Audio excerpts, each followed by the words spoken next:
Well, hello and welcome to the latest live stream from the Millennial Bard. This is your friendly neighborhood Sid. Um, First of all, yet again, apologies are in order. I really intended to do a TMB live stream last weekend as well, but unfortunately, I was on the road. The network was a bit sketchy, so I decided I'd much rather not do a show than do a sketchy one. But uh, you don't have to worry. Rest assured, it's going to be a banger of a show because today I've got so many news updates for you. I've got a great review for a great movie. We've got a special treat in the form of a trailer and much, much more that's coming your way in today's show.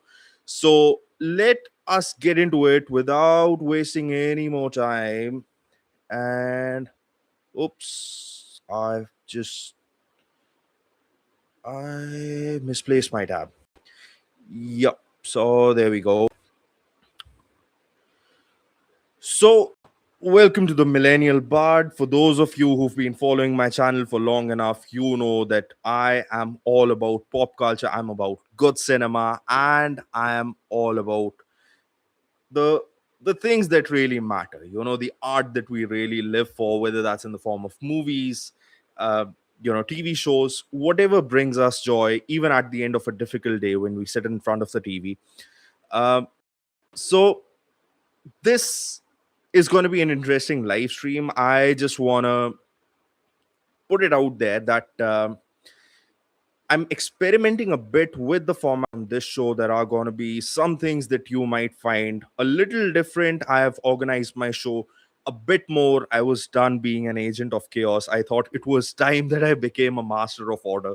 So that's why I've tried to order today's show, but we'll get into that in just a second. But for now, just a few messages for you guys. Please, as I go along.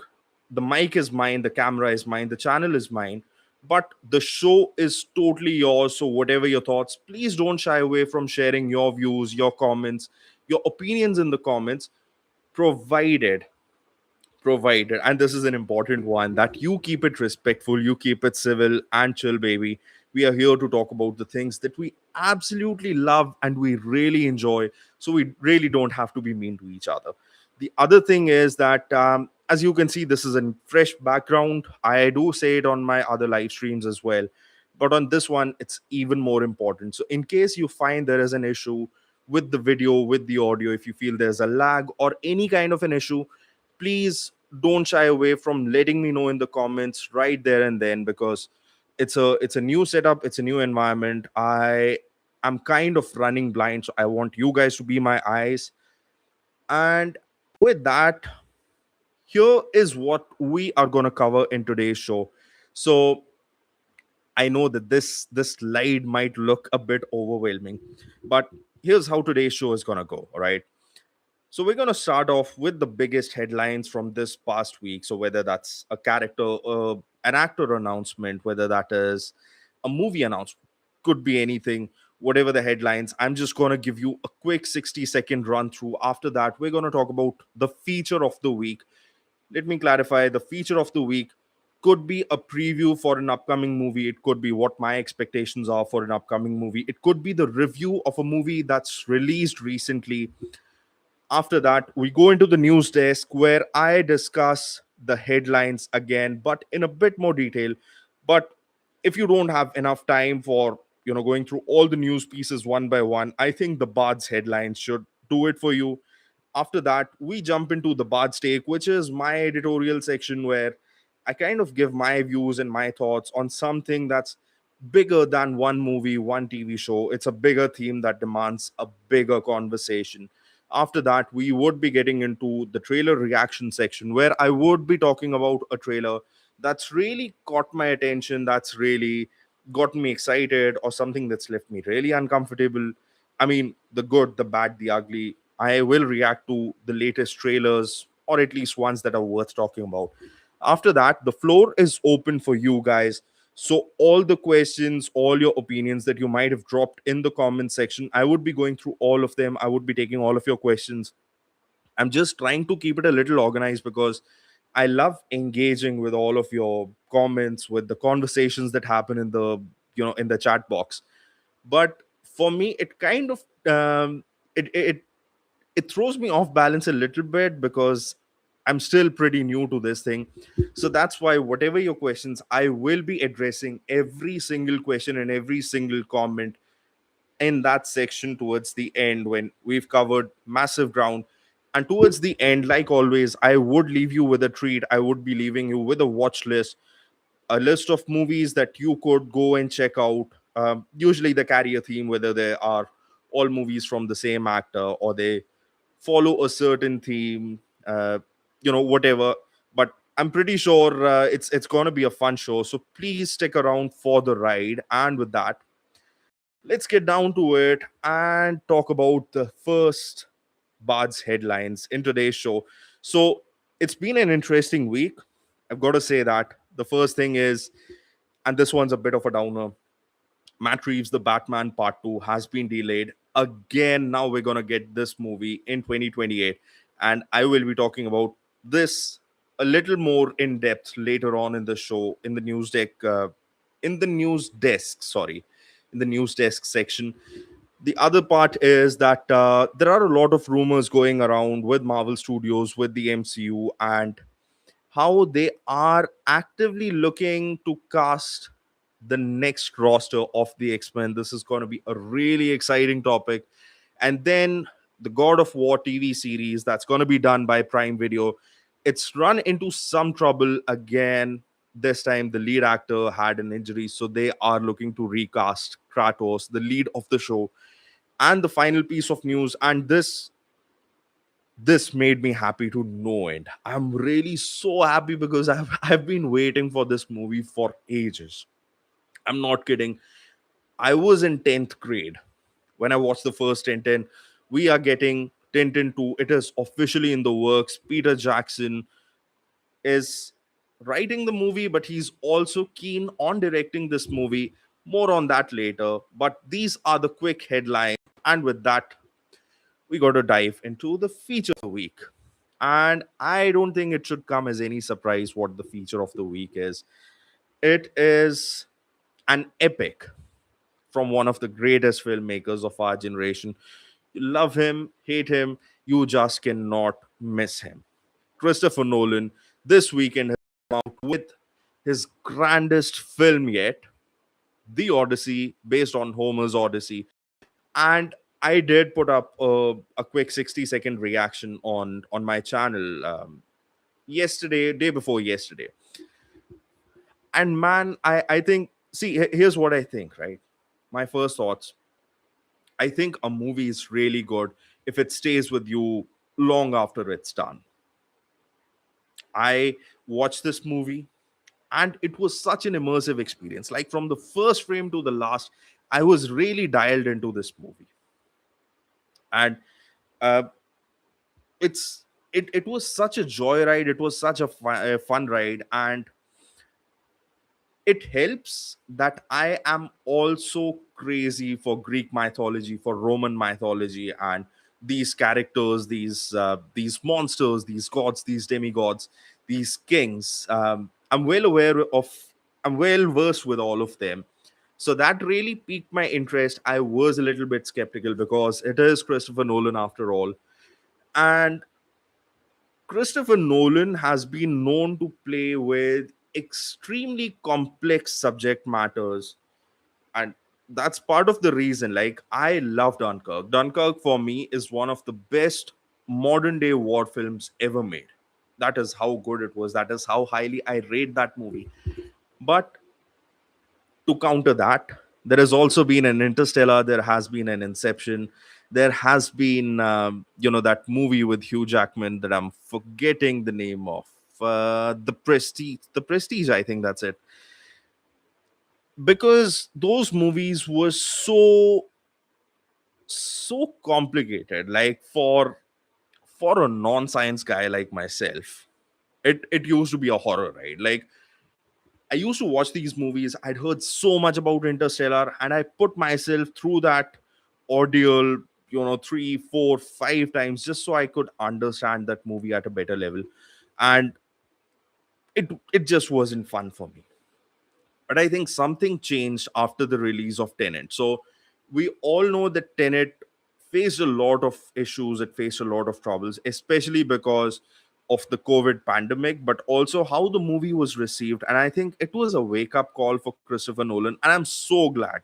I'm so glad that he finally got a wake up call that a complicated movie may not necessarily be a good movie. Sometimes an idea in your head seems fantastic, but it may just not be for the masses. You still need to make a good movie that your audience understands, they can savor it, they can enjoy it, they can understand it, most importantly. And I think that is where the course correction it kind of started for Christopher Nolan. So after that he came up with Oppenheimer, which again it was a fantastic movie. It was a great movie and I had such a great time. Although I do feel the marketing for that movie was a bit misleading, because all the conversations were about how he used practical effects to recreate the nuclear blast and everything, but in the course of the movie that was barely like a minute long scene. But in spite of that, with Robert Downey Jr., with why am I blanking out on the name of that dude from Peaky Blinders? Tommy Shelby. If you know what I'm talking about, please make sure you drop it in the comments. Um, so yeah, it was a fun movie. It was a fantastic movie. But this was the movie that I was really looking forward to. It was pretty high on my most anticipated movies list this year. And boy, this movie did not let me down. I had such a great time. I think from the first scene itself, where we see the Trojan horse stranded on the beach, I was dialed in.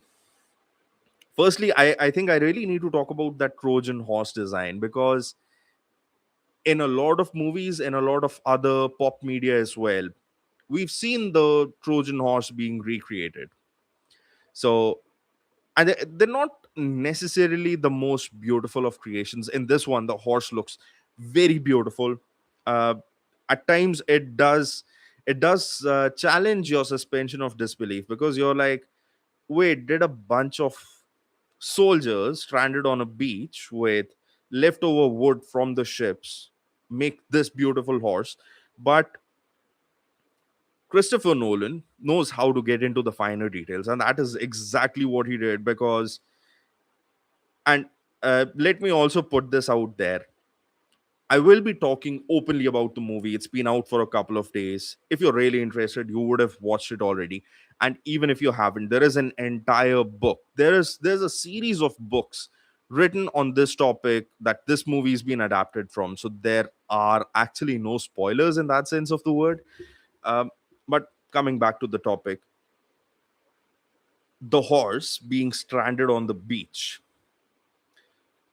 was such a fine detail. And I mean, we even had this story, like a really short story of the Trojan horse in one of my English books while I was in school. And even in that, the illustrations and everything, it was like these soldiers sitting comfortably or whatever. Or in a lot of cases, they did not even show how the soldiers were fitting inside that horse. This is, for me, in my personal experience, the first time that we got a visual representation. We got a visual of how these soldiers fit inside the Trojan horse. And boy, I love that tiny detail, because you see these soldiers crammed up in there who've been sitting inside for days, for weeks maybe. And how, like, there's even a dialogue in the background running, like, we were sitting in shit and piss, and uh, sometimes someone would be under the water, submerged underwater, drown, and all of that. Because, see, that tells you how deeply a writer has thought when he's writing a scene.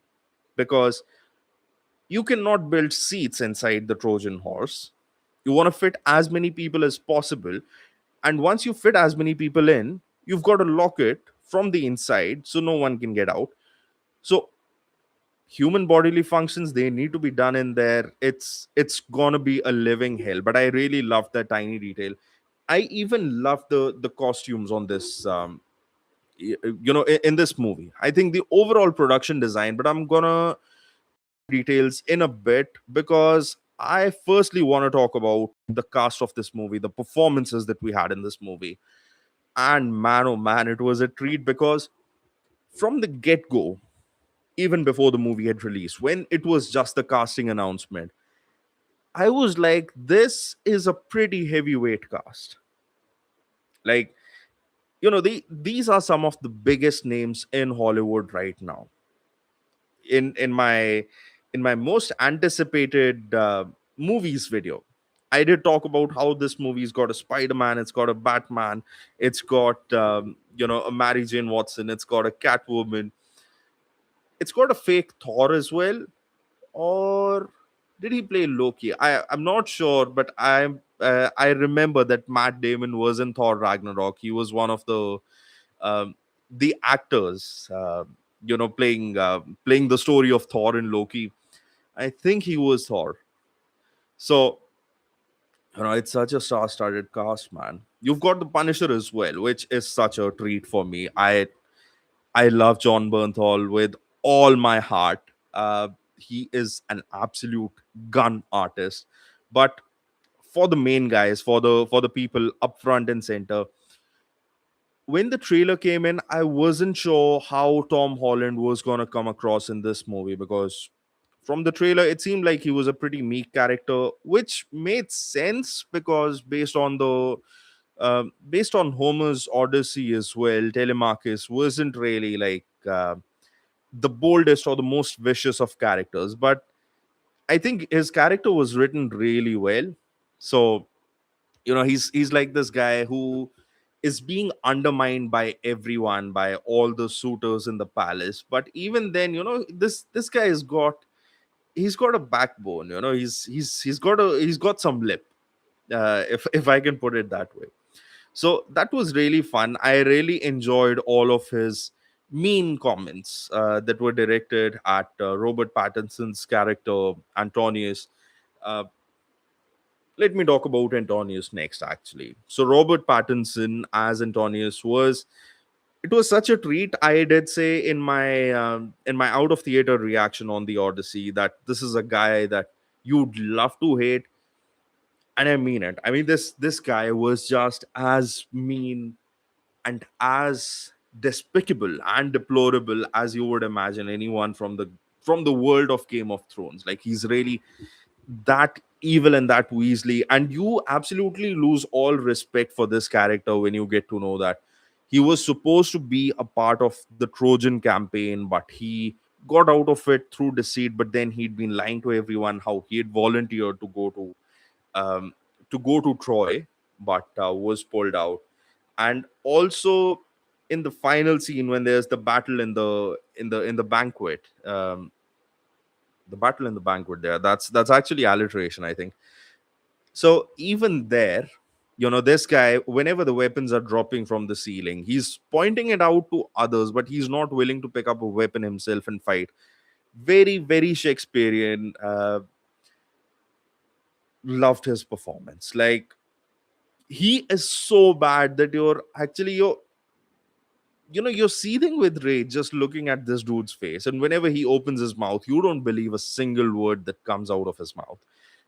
But I think that's the craft of an actor. That's the skill of a great writer. That's the sign of a great performance. Robert Pattinson again was a brilliant part in this movie.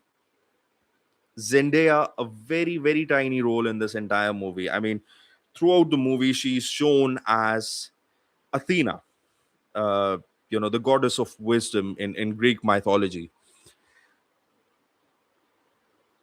She did not have a lot of dialogues, but I was kind of okay with it. There was someone who dropped a very detailed review in the comment section of that 60-second review that I put out for the Odyssey, and she did say that for Zendaya and for Anne Hathaway, it could have been anyone else playing their role. I do agree with it slightly, but I do also like to say that Zendaya and Anne Hathaway weren't really the leads of this movie, the protagonists of this movie. I mean, they did their part to perfection, in my view.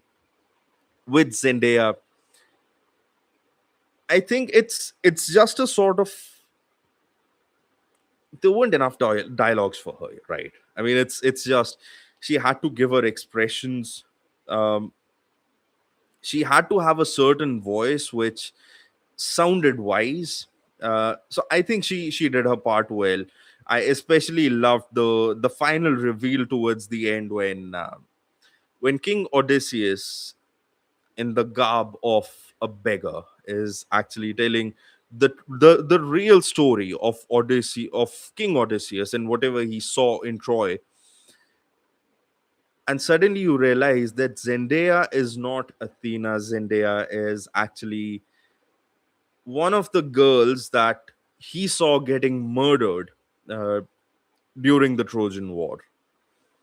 So I think at that scene I was like, holy shit, because this suddenly then this movie goes from strictly mythological territory to something that's a bit more profound, something that sits at the cusp of reality and mythology. Because I think uh, that was a great representation of PTSD. That was a great representation of survivor's guilt.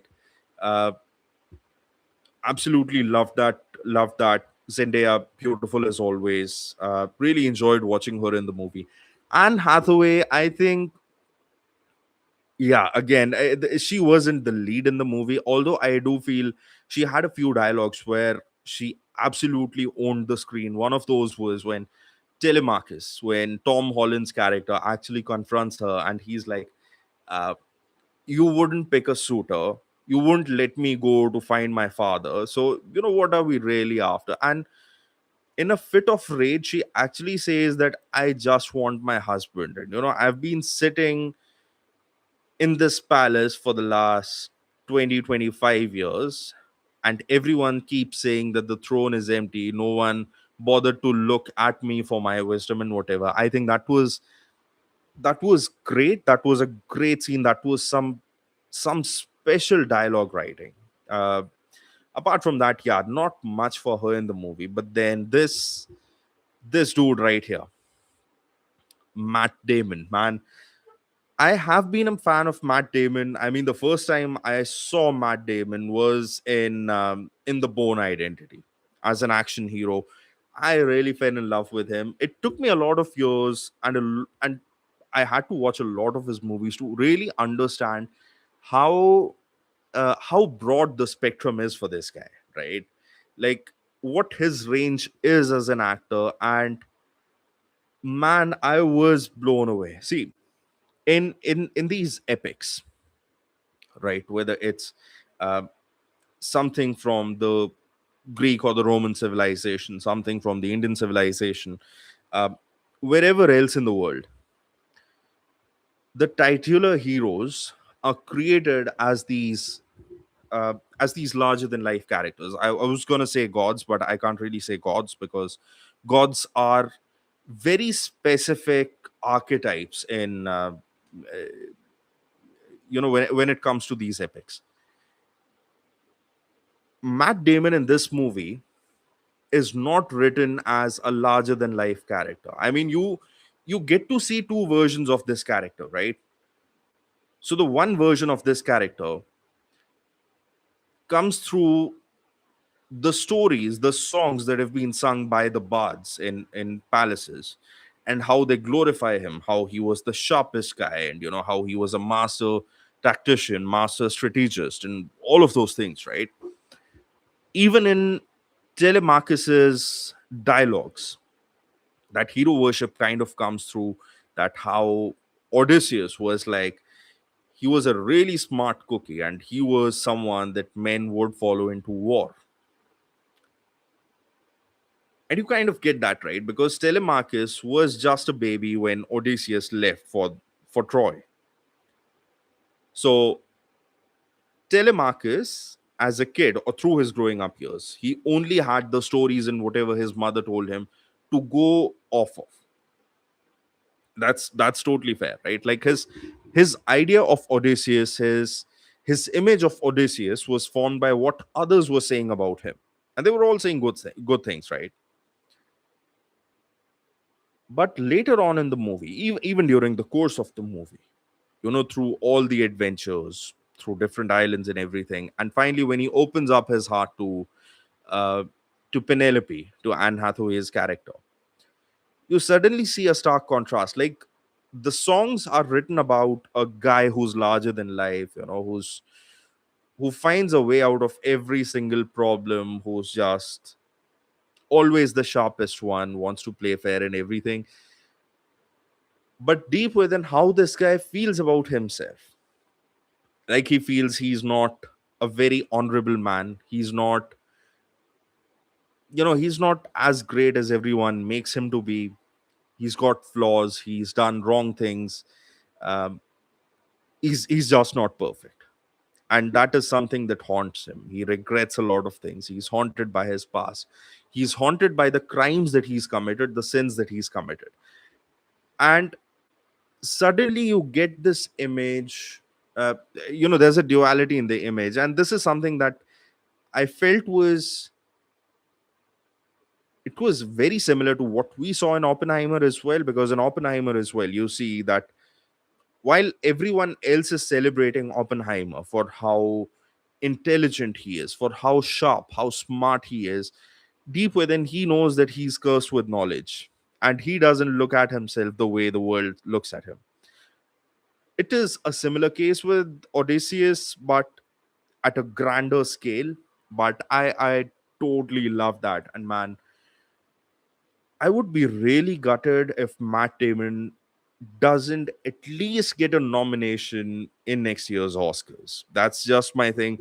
But I do really feel that he's got a shot to win an Oscar this time. That was about the performances. John Bernthal, yes, he's my boy. He does something good or bad, I don't really give a care. I don't give a damn. I love him. I loved watching him in this movie. And he again had one of those let me tell you something moments. So always down for that. Uh, the next thing that I wanted to talk about in the Odyssey that I really loved was the production design. I've already spoken about the Trojan horse and how beautiful it looked, but also looked so practical. But apart from that, the sets, the costumes, and everything.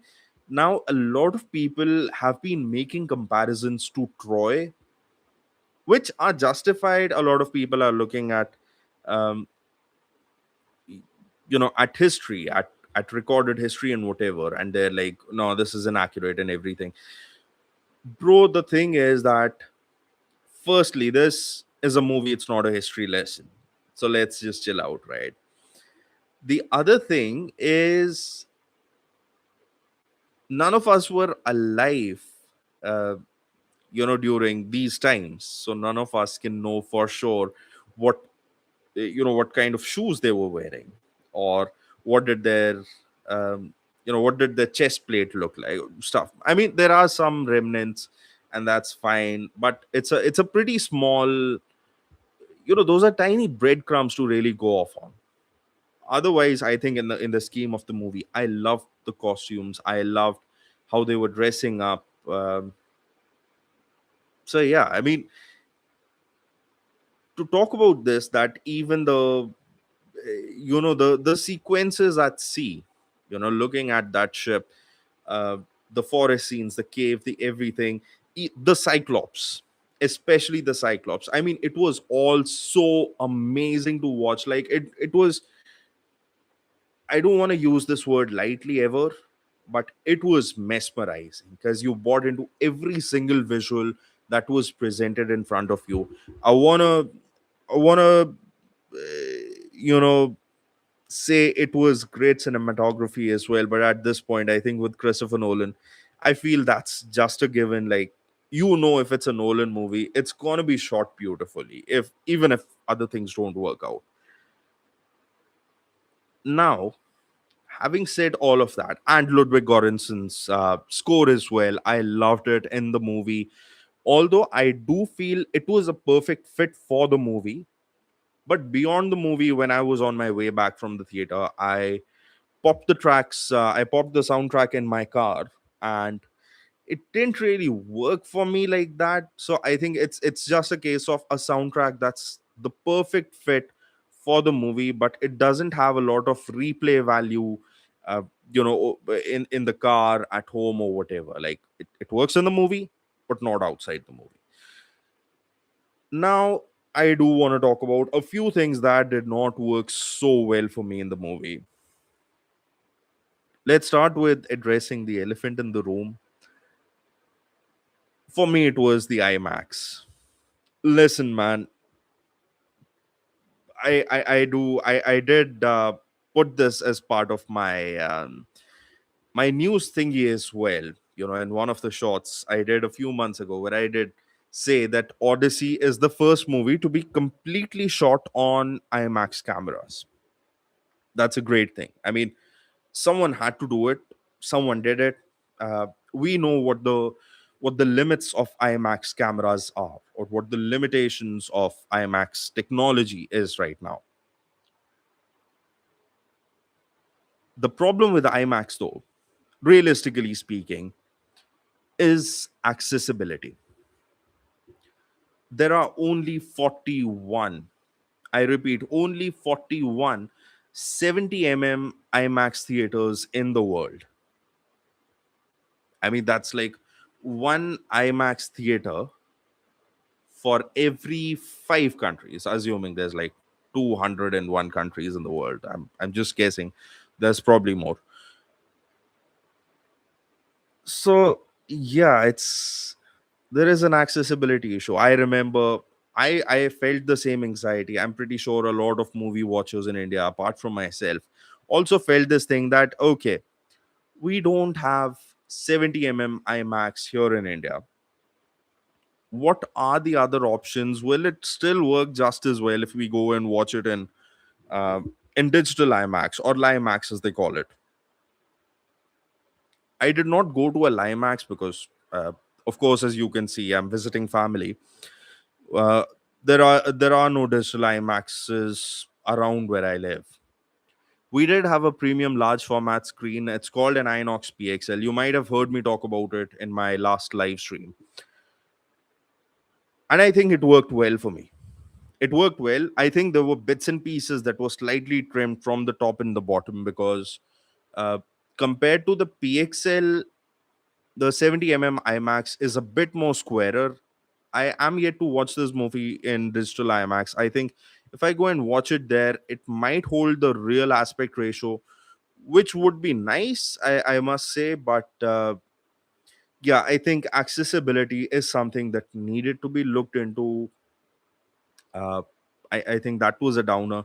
The other thing was, I think there were a few scenes where there was some problem with the lighting. Like, I understand that Christopher Nolan is a big fan of shooting in practical locations, shooting with real lighting, which is fine. But a bit of artificial lighting never hurt anybody. I especially felt this in all the Cyclops scenes that we got in the cave, because at times the screen got too dark, and okay, I get it. Maybe with an IMAX 70 the contrasts are better, the black and white balances are better. There's a sharper contrast, which works in that case. But for any other theater, for any other cinema format, that sharp contrast may not work, because in those cave scenes, as much as I was looking forward to that, the the screen was pretty dark, which made it really difficult for me to enjoy those scenes. The other thing that I wanted a bit more of was the Lastrygonians. All right, so in Greek mythology, Lastrygonians, again, they are also descendants of Poseidon, the god of sea. And they're supposed to be like these brutes, these massive uh, giant like creatures. you know uh, we got them, but there really was no context. And I'm like, okay, I've still read a bit about the Lastrygonian, so it still worked for me. Like, I was still, it took me a minute or so, but I was like, okay, I get it. These are the Lastrygonians. But for someone who doesn't know about these characters, who doesn't know who they are and whatever, yeah, I think that was a misfire. There should have been a bit more of a context there. And I also feel as much as I enjoyed the adventures of King Odysseus and his crew in this movie, I felt like there were certain adventures where they just did not get enough time. Like, I had such a great time with this movie that even if it was an hour longer than it already is, I would have still been completely fine with it. I would have enjoyed it just as much. But with the Lastrygonians, with the Sirens, I think it was cut short a bit. I also recall that with Polyphemus, the Cyclops scene, uh, a very interesting part of that story is how uh, when Polyphemus knows that these guys have escaped, that the Greeks have escaped, the Ithacans have escaped, he asks them that at least tell me your name, so I know when someone asks me that who did this to you, what do I tell them? And King Odysseus tells him that his name is no one. So after that, whenever anyone came to ask Polyphemus who did it to him, he would always respond with, "No one did this to me." It's just a very interesting component of the story, a very tiny component, but it was trimmed out. So I really feel like there were bits and pieces where it felt like the movie rushed past certain things, but of course, considering they had to balance the act of what's going on with King Odysseus and his crew and what's happening back at the palace in Ithaca.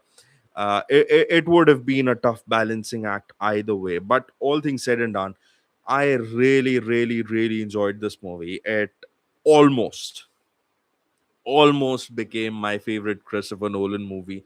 But Dunkirk lives to fight another day. Dunkirk still holds its first place in my top Christopher Nolan movies. This comes second, but so glad, so happy that I got to watch this movie. And yes, I am gonna watch this movie again. It was that good, but I watched this movie with a different lens. But if you've watched the Odyssey, please don't shy away from sharing your thoughts on what you felt about this movie. What did you like in it? What you did not like? And drop your thoughts in the comments below. And with that, now it's time to move on to the news desk where I go back to the headlines that I gave you earlier. I talk about those news pieces in a bit more detail. So, the first one, the sad one, the Batman 2 has been delayed again. I mean, it's Matt Reeves's The Batman and the Sony Spider-Verse movies. They've really made a habit. I mean, there's also MCU's Blade, but I seriously believe that movie's not gonna happen. We're never gonna see that movie. It's never gonna see the light of day. But that's just my view. But apart from that, on movies that are really happening and that will come out for sure, but have really left us hanging for a really long time, the Batman from Matt Reeves. I mean, firstly, even the script getting through, the script getting completed was such a task. And let's not forget, the Batman released in 2022. That was 4 years ago. And now it's been delayed. It's gonna come out in February 2028, which is again 2 years from now, or like a year and a half, but still a long way off. So, how do I feel about it?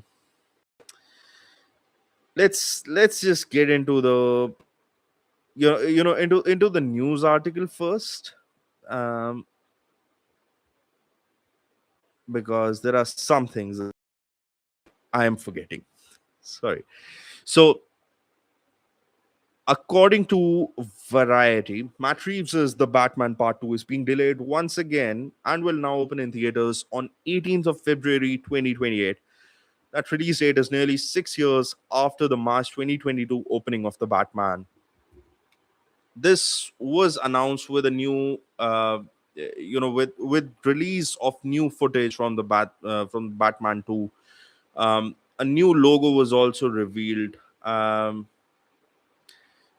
Joining Pattinson in the long delayed sequel are Scarlett Johansson and Sebastian Stan, plus Game of Thrones actor Charles Dance, Brian Tyree Henry, and Sebastian Koch. I do know who Scarlett Johansson is, I do know who Sebastian Stan is. Who is Charles Dance? Wait, let me just run a quick check here.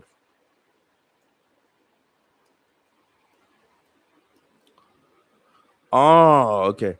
Charles Dance, if you're unaware, is Mr. Lannister.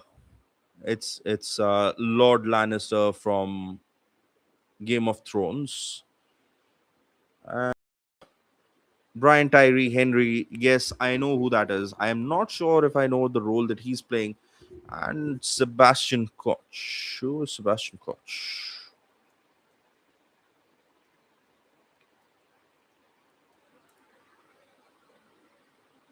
Okay. I think I've seen this guy, but I don't really know where I've seen this. But nevertheless, coming back to it, there have been a few theories going around on who Sebastian Stan is going to play, who Scarlett Johansson is going to play. I mean, there was a rumor going around that Sebastian Stan was actually going to play District Attorney Harvey Dent, also known as Two Face in Batman 2. But there has been rumors going around which say that Sebastian Stan might actually be playing Victor Zaz in this movie, which I'd be down for. Like, I love Sebastian Stan. I love his range as an actor. And Victor Zaz is a character that we've never really gotten in a live action movie. So I'd really be down for it. Um, Yep, let's go down. Yeah, here's the real part. The Batman Part 2 was originally supposed to open on 2nd of October 2026. So we're in July. Yeah, so like 2 months from now, we would have gotten this movie. Then it got delayed to 1st of October 2027, which is next year. Again, yeah, not too bad. But now it's stretching it a bit further. James Gunn had this to say on this. To be fair, a 5 year gap or more is fairly common in sequels.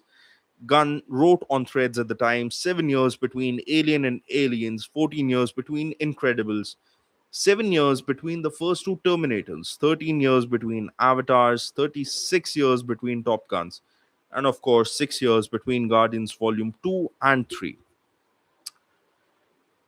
All right. Here are some of my views, right? So on what James Gunn has said, yeah, it's kind of true. A lot of movies, a lot of these big IPs, they do take their time to get made.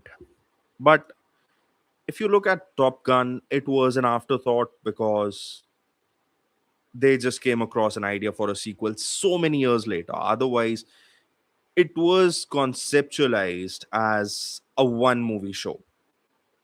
I think the same holds true for was that one? Yeah, the same holds true for Terminator as well. Like when the first Terminator came out, I don't think James Cameron ever thought that he would kickstart a franchise or like a series of Terminator movies. It was just supposed to be a one movie show. Uh, Same thing, I think it holds true for Avatar as well. So I don't really feel like this is a very strong argument. I think with a movie like Batman, with a property coming from DC, everyone knows that something like this is,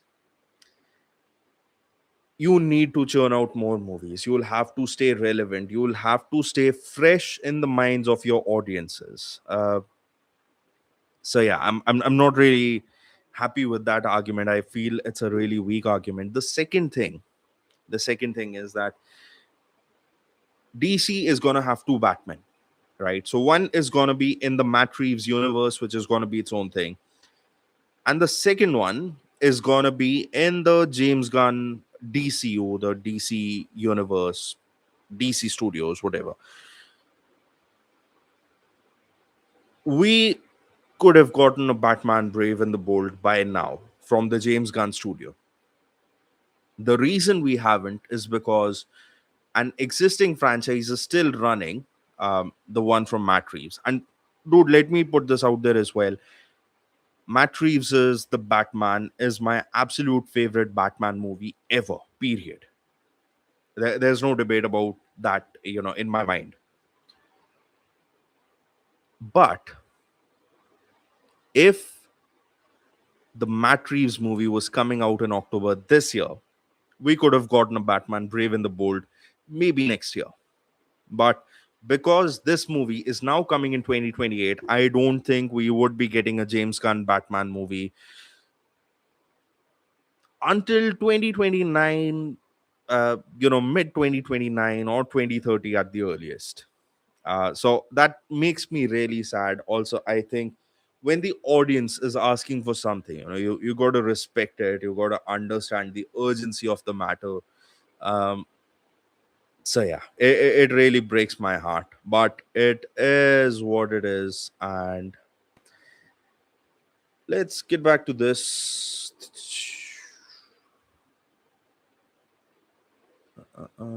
Okay.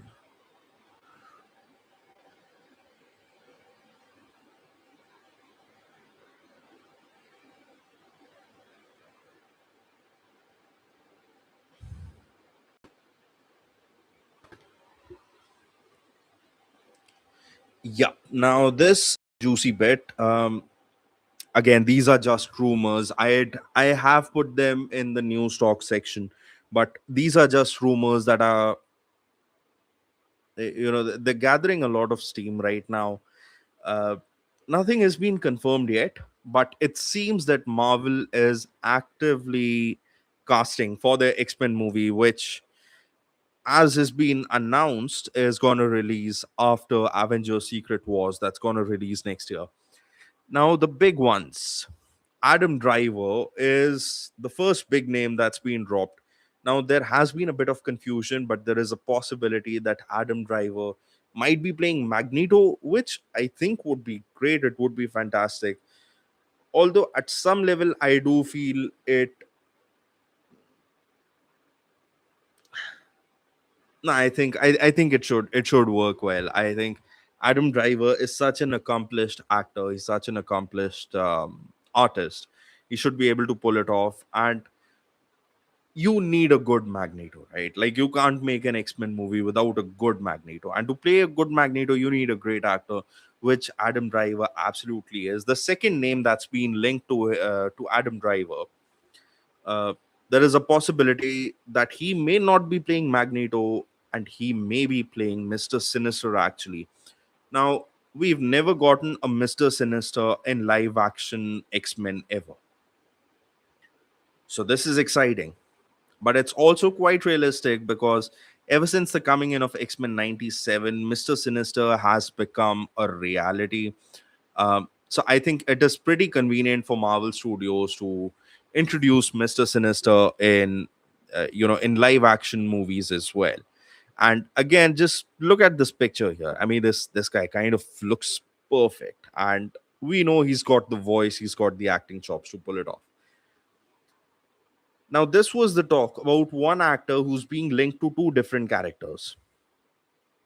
But there is one character that is being linked to two different actors, which is the main X-Man, the X in the men, Professor Charles Xavier, the leader of the X-Men.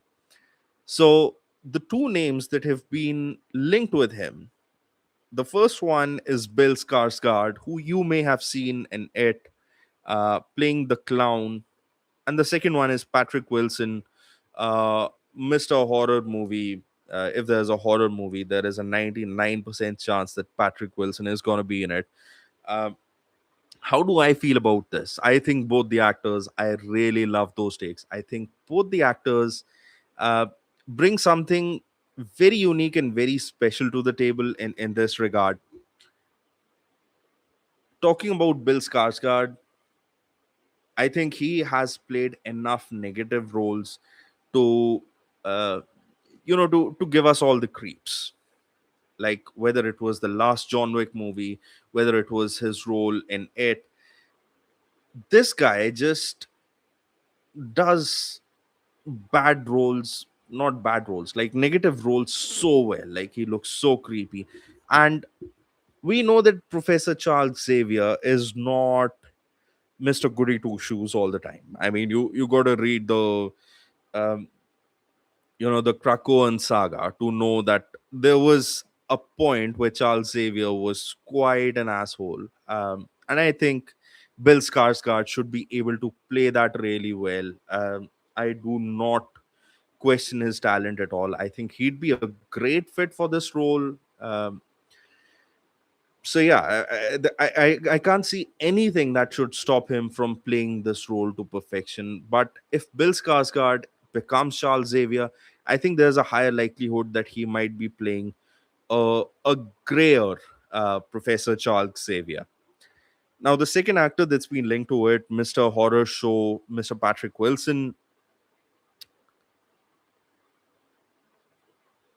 he has done so much of work in horror cinema that he kind of knows how to work around with his expressions. And truth be told, if you were to watch the original X-Men movies today, like the ones that came out in early 2000s, right, they certainly had a horror element to them.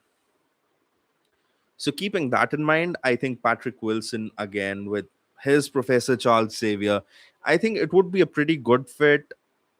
He's also age appropriate. Like, I think he's on the other side of 50, which makes him a good fit. Not that I'm throwing any shade on him. The guy looks really good for his age, like, if I'm being honest. Bill Skarsgård is relatively young. I think he's still like in his late 30s or something. uh, it would be a little weird if after going bald, Bill Skarsgård looks young compared to his students. So I think that is one place where Patrick Wilson just edges past him.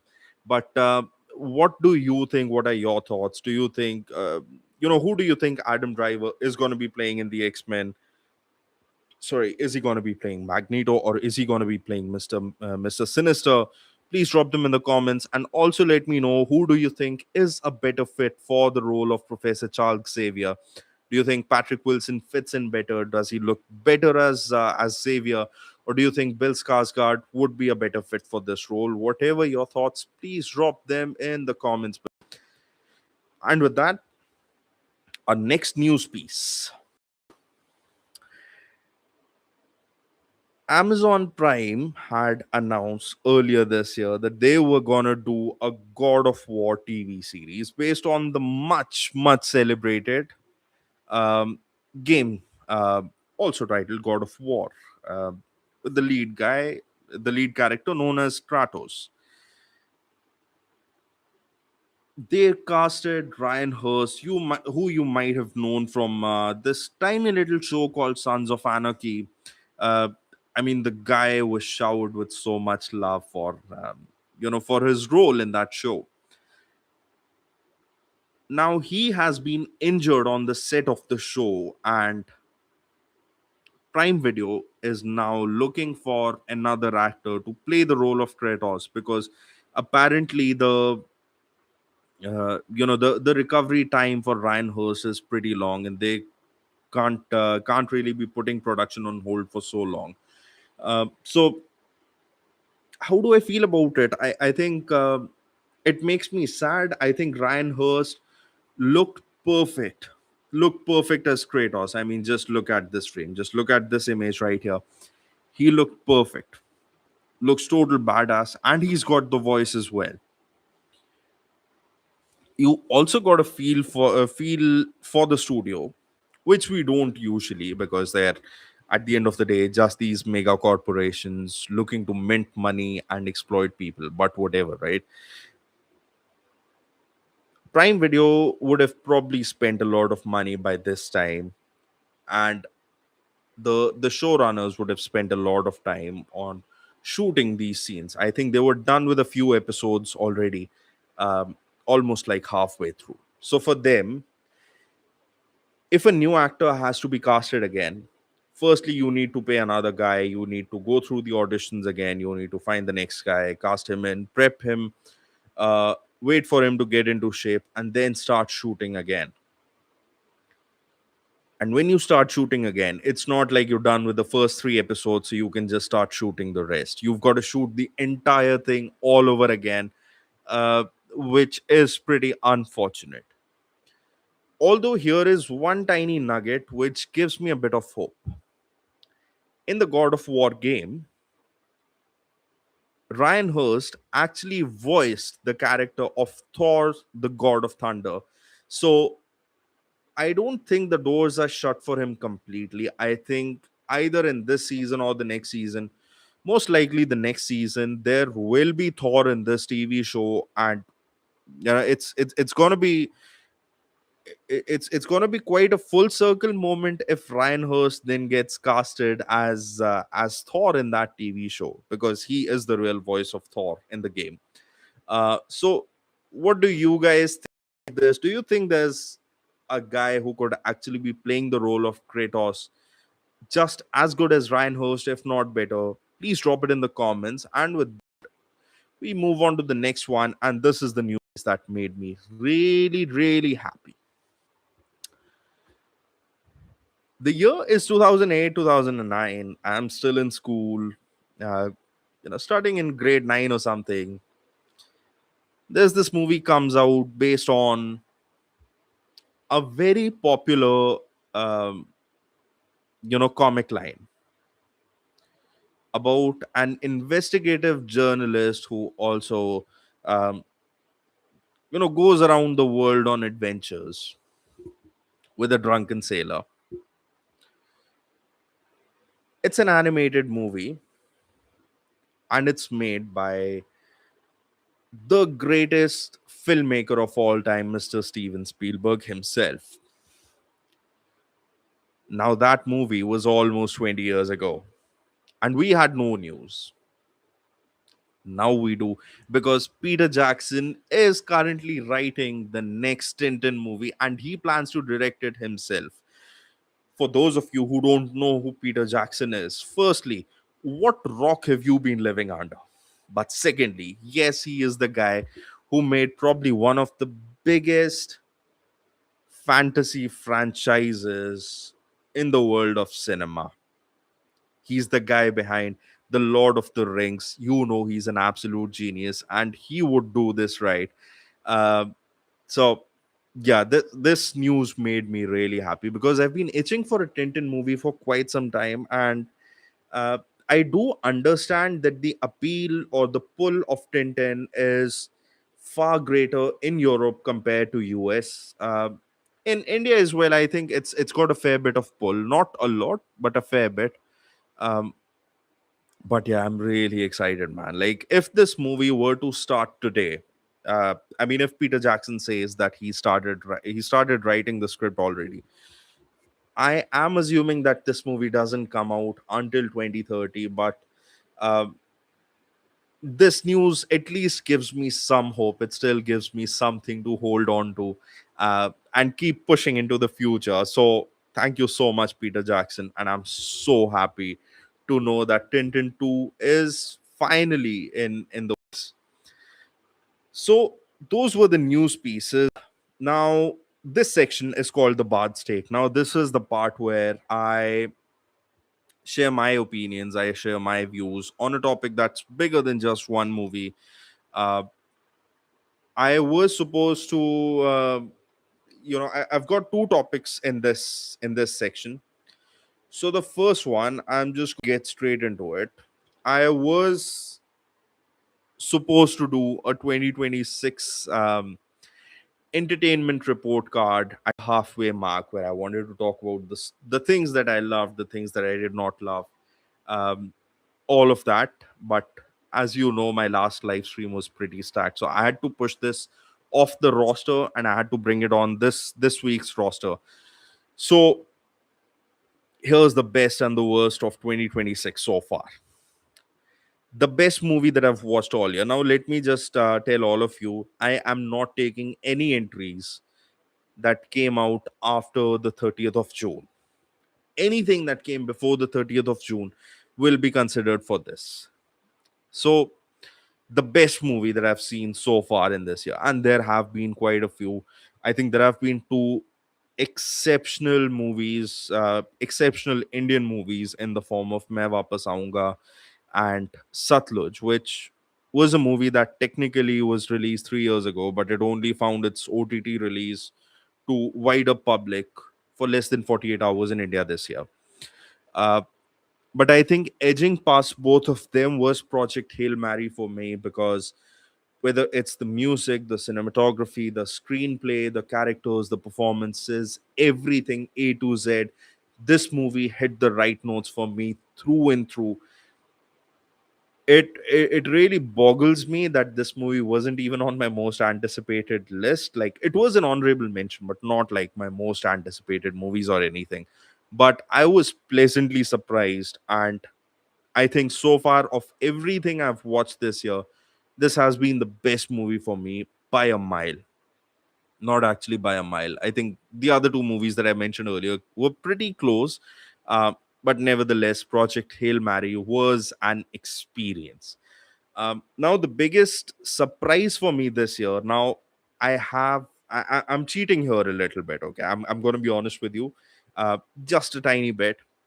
The biggest surprise for me this year was this little movie called Eternity. It's available on Apple TV. So if you've got time, if you haven't watched it already, please go give it a watch. It is a beautiful movie done exceptionally well with concepts that hit you at an existential level. So this movie released on the 20th or the 28th of November in 2025, but that's why I said I'm just going to pull it a month in, and I'm going to consider it in 2026 also, because I watched this movie in 2026. So I think I'm being fair here. Eternity was a pleasant surprise for me. Like, this was a movie that I really enjoyed watching. um, I had a great experience. Even my wife loved the movie, which is such a big plus. Like, my tolerance with movies is like pretty high. I tend to like anything and everything under the sun, but she's really hard to impress when it comes to movies. So if she found this movie really good, it only talks to how good the movie actually was. So Eternity was the biggest surprise for me this year. The biggest disappointment for me in this year, it's a tie between two movies. If I'm talking Hollywood, I think it's He-Man and the Masters of the Universe. I was a bit I was a bit on the fence between He-Man and the Masters of the Universe on one hand, and the Super Mario Galaxy movie. But I decided to go with He-Man and the Masters of the Universe just because this movie really lacked anything. Super Mario Galaxy was a bigger disappointment because my expectations were higher compared to He-Man. My expectations were pretty low for He-Man, but this movie performed even below my expectations. So that is why I think this was a bigger disappointment for me. There wasn't really a lot in the movie. The script was basically a dud. Uh, the effects, the visuals were nothing really that we haven't seen ever, except for Skeletor in a gym wearing Nikes, which I think that was the biggest plus in that movie. But even that wasn't enough to save this movie. A bigger disappointment than He-Man and the Masters of the Universe for me so far in this year has been Cocktail 2. Now, this is a Hindi movie. I've spoken enough shit about this movie. I don't really want to say anything more. It's really terrible. If it pops up on your Netflix, on your Prime Video, on any of your OTT platforms, skip it. Just skip it. This movie was utter trash. There are better things to do in life. There's so much more you can do with your time. Give it a skip. But yes, these were the two movies that really disappointed me this year. Now, the best TV show. This was a really interesting one. Again, I could not really single out one name. So I've got two names here. The first one is Spider Noir. Again, it's a spin-off of the Spider-Verse movies from Sony, but it's a live action show produced by Prime Video and Sony. and Nicolas Cage playing the lead role of Ben Riley, who also voiced Ben Riley in the animated Spider-Verse movie.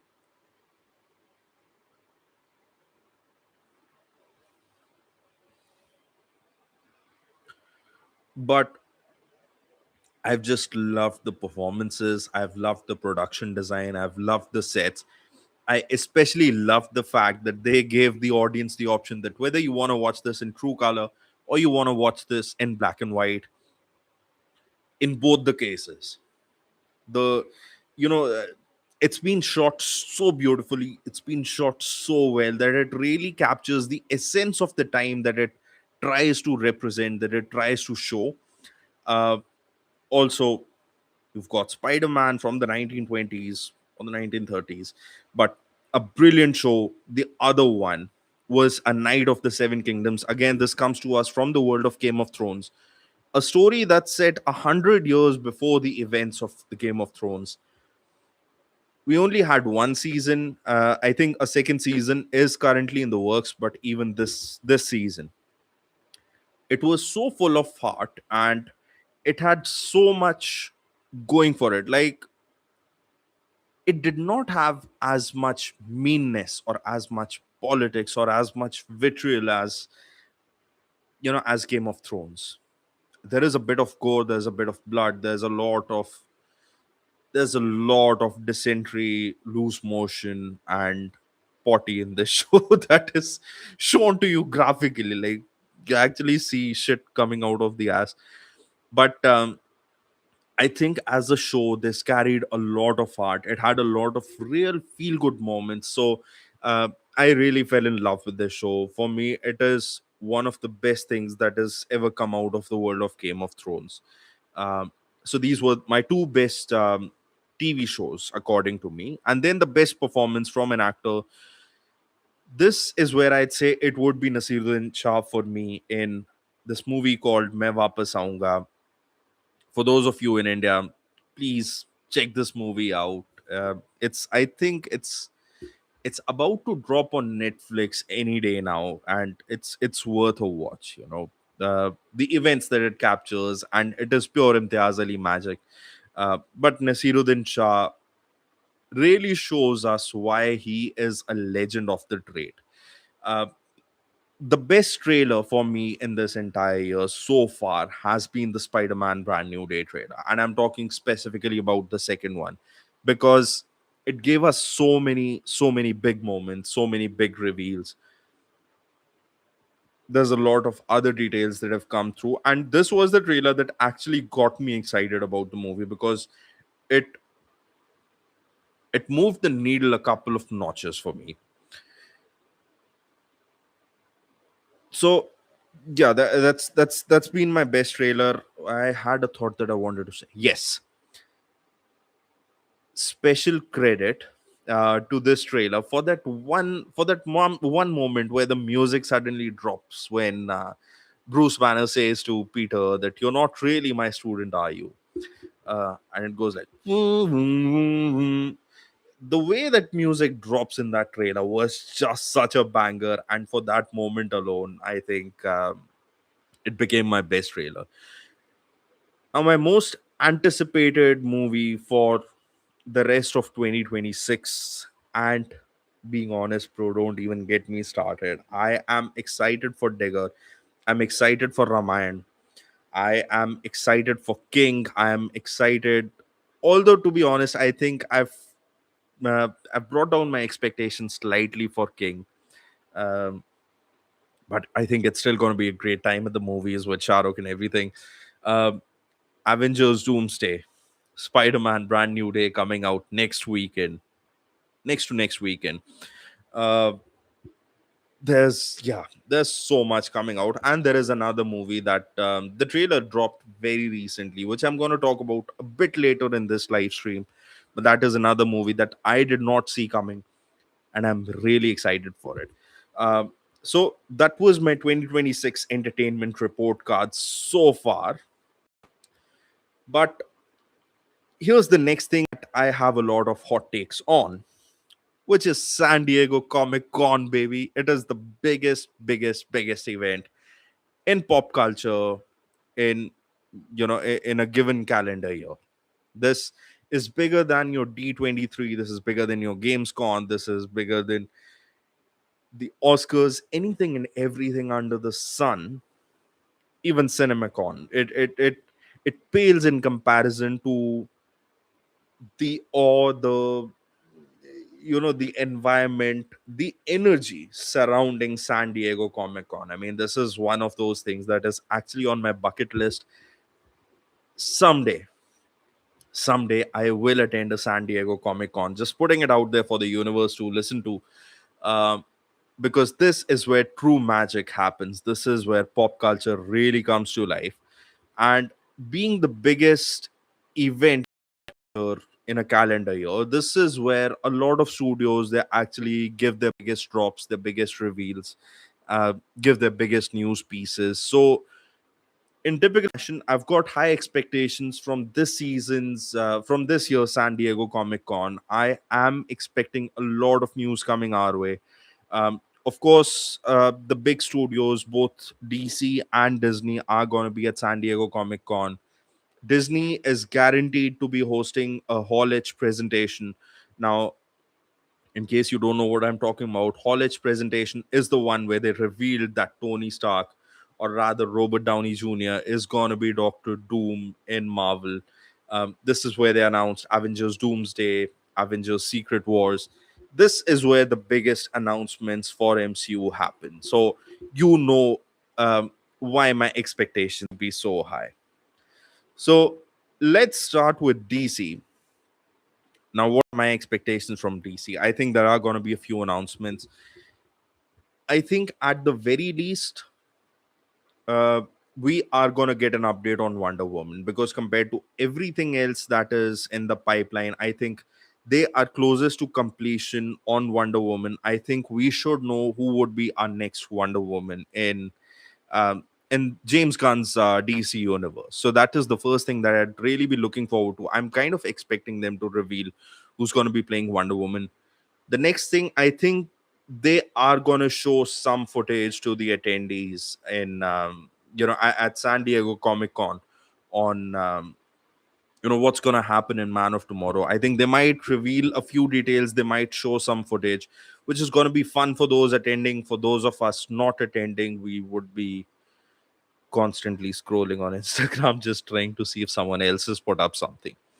um, this is a bit of a stretch, because like I spoke earlier, with Matt Reeves's Batman, there is it kind of pushes Batman Brave and the Bold from DC universe to kind of 2030. But there is still a possibility that we might get some detail on what's happening with Batman Brave and the Bold and anything else that's happening um, in James Gunn's DC universe. Also, not to forget, we do not have anything on the slate for next year apart from Superman Man of Tomorrow. So I think this is a great opportunity for DC Studios to uh, get their head back in the game after this debacle called Supergirl.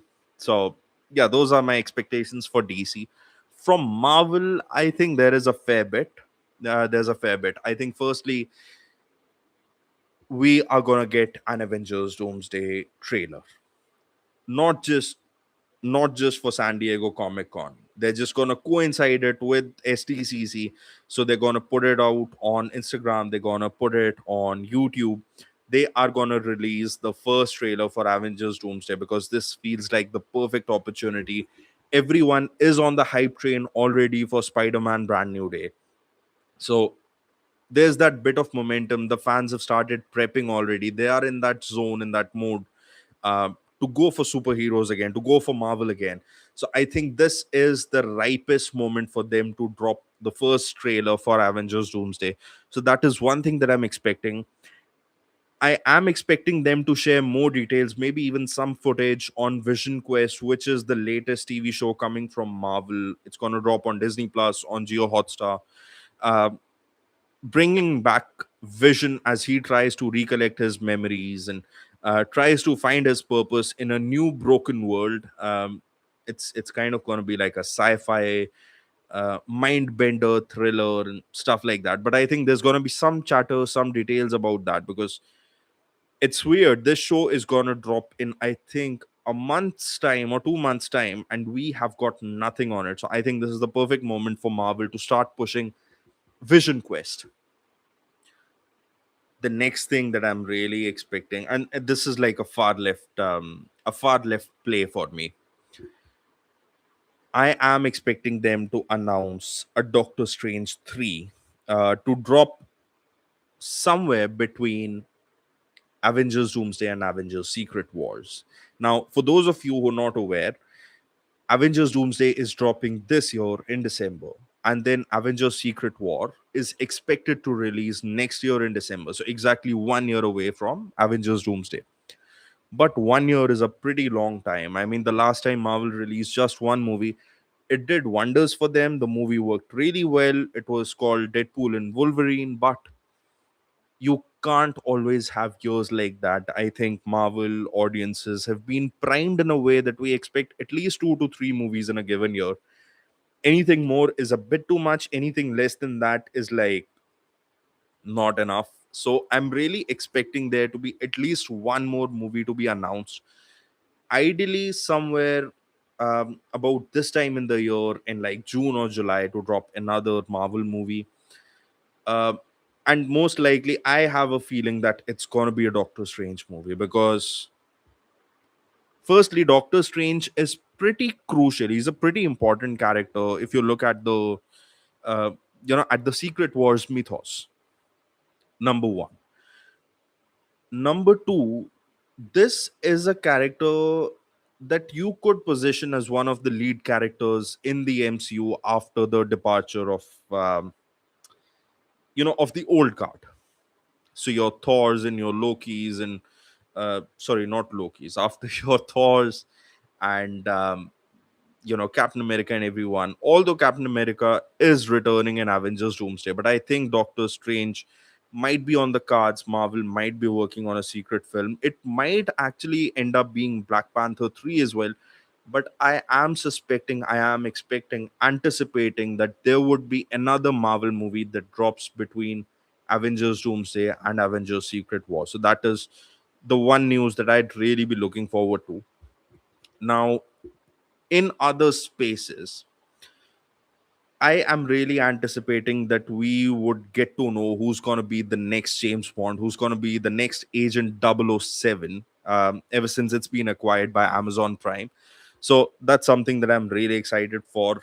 Denis Villeneuve will definitely be there. I think there will be a presentation around Dune 3 this year, which is releasing in December as well, right next to Avengers Doomsday. So I am expecting he will be there. And if he is there, I think it just makes it the perfect opportunity for him to announce his next project as well. And for us to know who our next James Bond is going to be. So I'm really excited about that. Apart from that, yeah, I think there would be a few announcements from Netflix, from Prime Video, from other studios as well on streaming.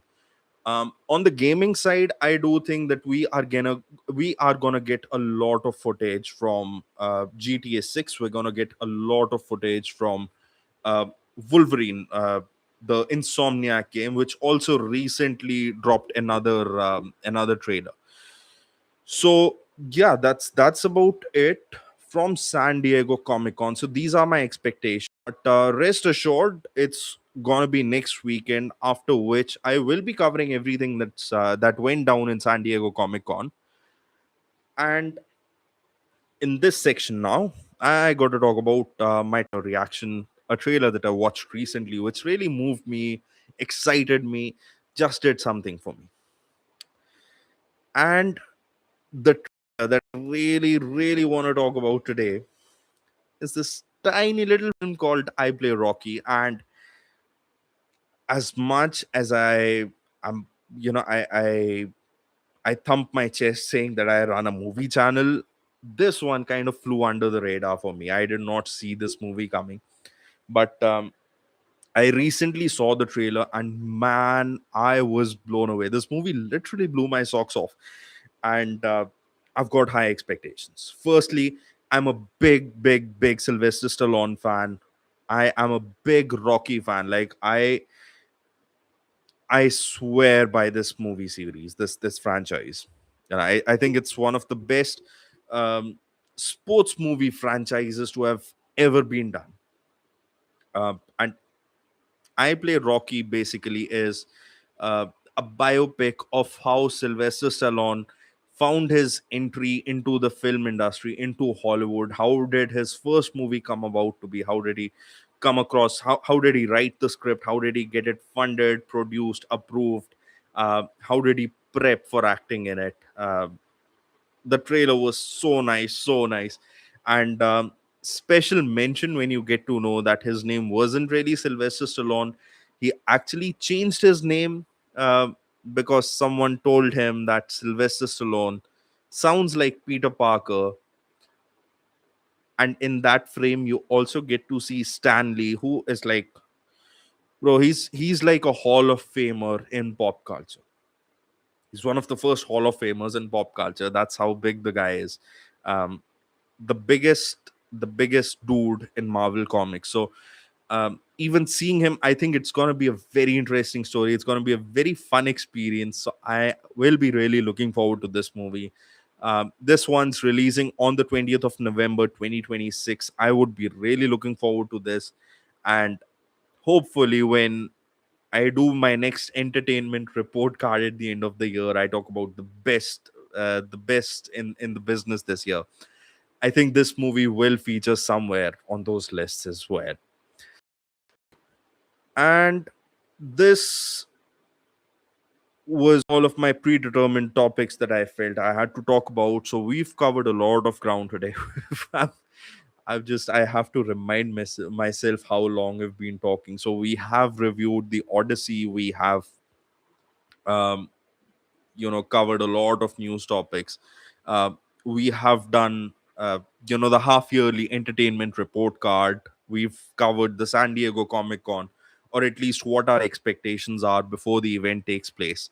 And we've spoken about I Play Rocky, which is an upcoming movie. It's going to release in November, but the trailers really excited me. It's really got me hyped, and I would be there for the movie first day, baby, like always. um, so yeah, that's a lot of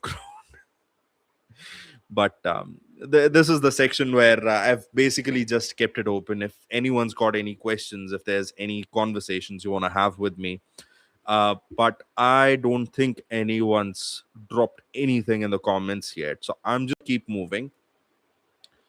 And I'm gonna leave you beautiful people with my next watch list on things that you could watch this weekend or during the week.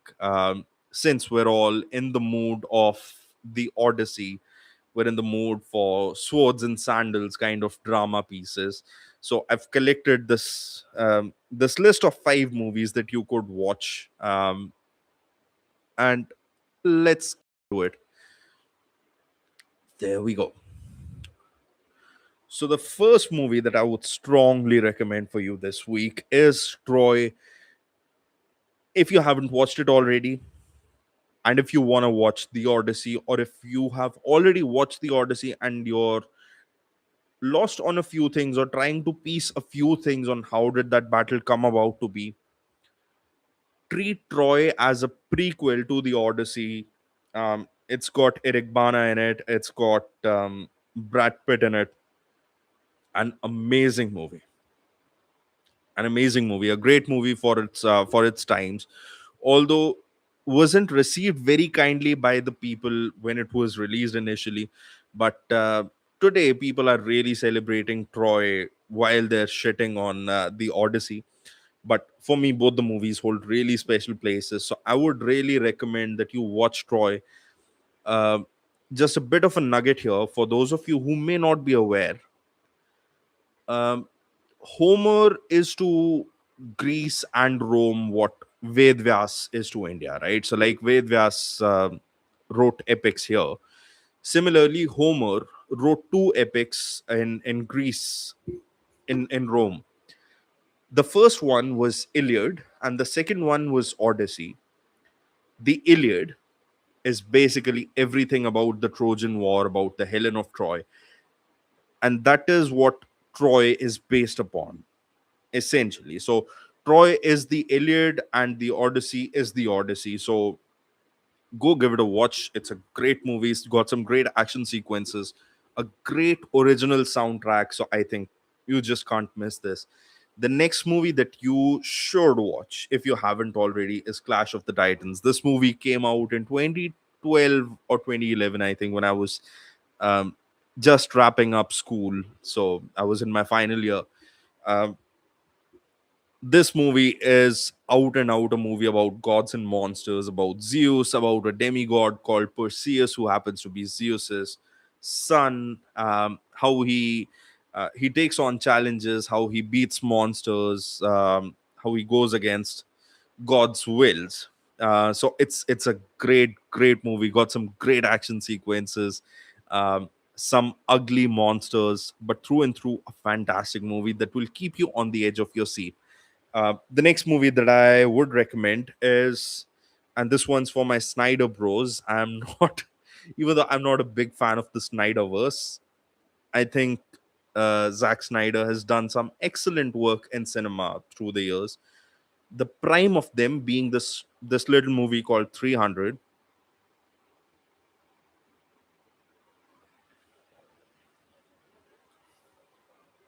starring Gerard Butler. This movie is basically the battle between why am I blanking out on the names? But yeah, this is about Spartans. Yes, that's the name. Spartans fighting against the Ottoman Empire, I think. Let me just run a Google check before giving out any wrong information.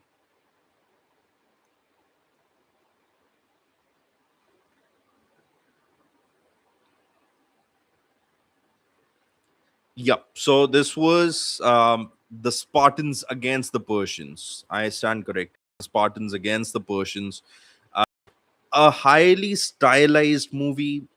Got a lot of slow motion cuts in typical Zack Snyder fashion, but Gerard Butler gave the performance of a lifetime. Definitely worth a watch. Go check it out. You guys can thank me later. A bit on the longer side, though, again in typical Zack Snyder fashion. But you're going to have a great time. The next movie that I would strongly recommend, but I also believe a lot of you might have already watched this movie. This is an absolute classic called The Gladiator, starring Russell Crowe. Again, um, the movies, one of the best movies to have ever been made. Period. I don't want to say anything more here. I'm just going to leave it at that. Gladiator starring Russell Crowe. Do give it a watch. And my final movie on the list is Percy Jackson and the Lightning Thief, based on the much celebrated best-selling series from author Rick Riordan. Um, this is a modern adaptation of Greek mythology, of Roman mythology. Uh, it's again about gods and monsters and demigods. Um, it's more of a young adult fiction, but if that's your jam, if you enjoyed Harry Potter, I would strongly urge that you go and check out this movie. There were two movies that came out, but then Disney's rebooted them and started pushing it out as a TV series, which again is fantastic. So this is my watch list for all of you beautiful people this week. And like always, if you enjoyed the show, please don't forget to hit that thumbs up, share this live stream, share my channel, share my other videos with people who are into pop culture, into cinemas, into superheroes. And my gratitude and my thanks to all of you people who show up and give your support. Channel would be nowhere if not for your support. But like I always say, I've only just begun. I am aiming for bigger things, and this channel uh, will only get bigger from here. And I promise you, I will see you next weekend, come what may. because next week I've got two topics locked in for you. One is my expectations from Spider-Man Brand New Day, and the other one is the biggest updates from San Diego Comic Con 2026. And there's going to be a lot of other news topics as well, which I'm sure. So please check out the next live stream. I'll talk to you guys then. And in case you've got any questions, you can drop them in the community tab at any time. You can DM me on Instagram, and I will make sure to pick all of those up on the show. Um, Again, thank you so much. Don't forget to like, share, and subscribe. And I'll see all of you beautiful people on the other side.